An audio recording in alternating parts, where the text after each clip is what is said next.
It was an afternoon like any other in Port-au-Prince, Haiti's bustling capital. The sun was beginning its descent, casting a golden hue over the city.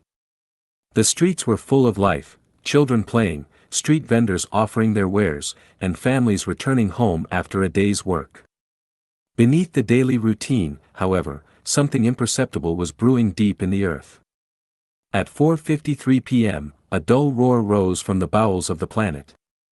It was as if the earth took a deep breath and exhaled with fury. An initial shudder ran through the city, and then, in an instant, all hell broke loose. The ground shook with enormous violence, as if it were liquid instead of solid rock.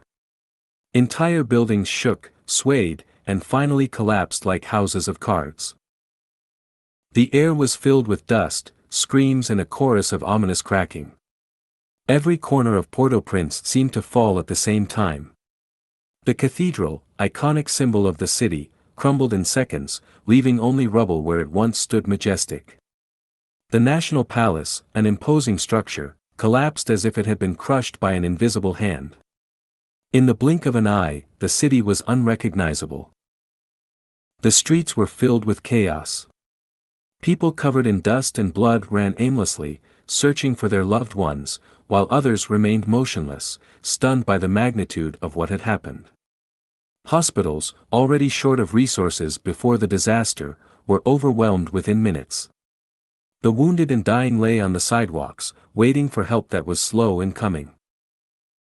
The epicenter of the earthquake, located near Liagagne, just 25 kilometers from the capital, had unleashed a fury that was not limited to Port-au-Prince. Entire towns and villages were devastated. In the days that followed, more than 200,000 people were found to have lost their lives, and more than 1 million were left homeless. But the numbers could not capture the true weight of the tragedy: families destroyed, communities reduced to ruins, and an already vulnerable country pushed to its limits. The night after the earthquake was especially harrowing. Without electricity, the city was plunged into darkness broken only by the flames of small fires. In the silence of the early morning, cries for help emerged from the rubble.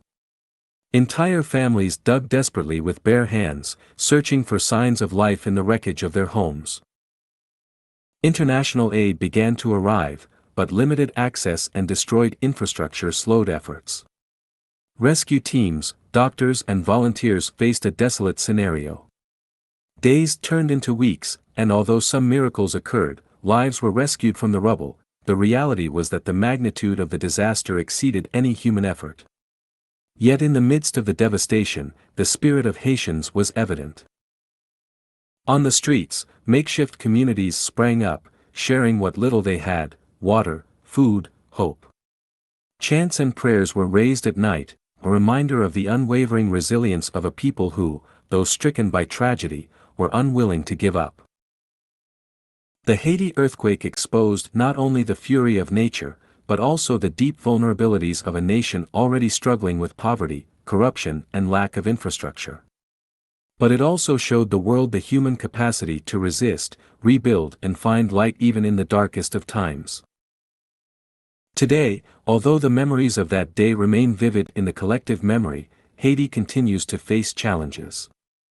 The scars of the earthquake are visible in the streets, but also in the hearts of those who survived. Yet in every smile of a child, in every stone raised to build a new home, is proof that resilience can emerge even in the most unlikely place. The 2010 earthquake was a brutal reminder of the fragility of life, but also of the strength of the human spirit. Haiti, through it all, is still standing.